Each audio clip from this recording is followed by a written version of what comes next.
You're watching McKinney Vision, online, on air. The seventh day of hell. Police estimate thousands of people remain in the city. Authorities are urging them to leave, telling them there's nothing left for them in New Orleans. The evacuation of New Orleans has picked up speed dramatically. Outside the once chaotic convention center, helicopters lined up on the ground and in the air, one behind the other, flying out hundreds of people an hour, some of them sick and injured. If they need something like the air mattresses. It was an opportunity for McKinney to shine. While the world watched Katrina destroy parts of Louisiana, Alabama, and Mississippi, city officials were making plans to house displaced people from New Orleans. Local churches and other volunteers came to the ready to help even as the buses arrived in the middle of the night. Fire Chief Mark Wallace knew exactly what needed to be done thanks to his unique training. And because I had had experience back early in my career, I was a Red Cross disaster chairman and had done sheltering and had basically run some stuff in Colorado. So I had some experience and some training that was way back in my history. We started pulling that and started looking for, our Red Cross partners in disaster. They were already deployed in New Orleans, so we had no resources. So we developed them internally.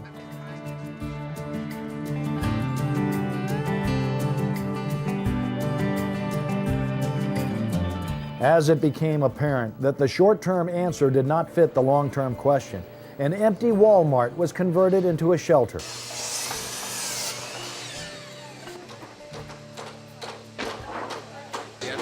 Last Friday, in the space of about 40 hours, 50 of our people and then 450 community volunteers that were coordinated by our people put this all together.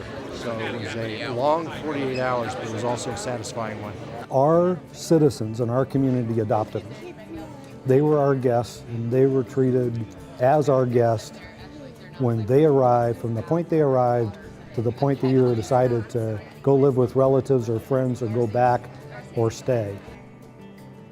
Amid the thousands of displaced people was Robin Washington, a single mom of 4 who had seen her childhood home changed forever. And I was like totally against it. Didn't want to go. I love the family environment. Everywhere you look, it's something positive. The dads are with the children.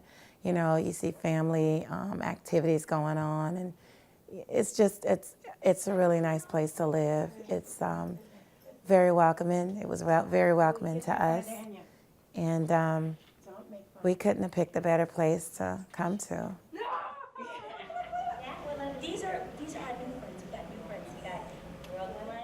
Further south, Candace Murphy left her law career, made her way to McKinney, and decided to stay permanently.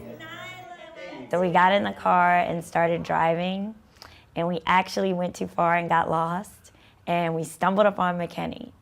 And so we were like, what's the name of this place? And we looked around, I was like, this is McKinney, and we drove around and we liked it.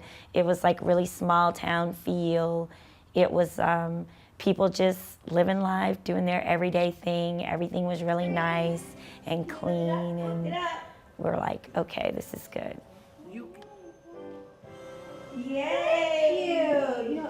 The training, the dedication, and the spirit of McKinney may not be challenged in the near future.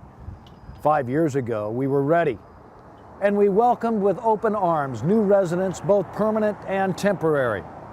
And we'll be ready to do it again if the time ever comes. Coral Shookman, McKinney Vision.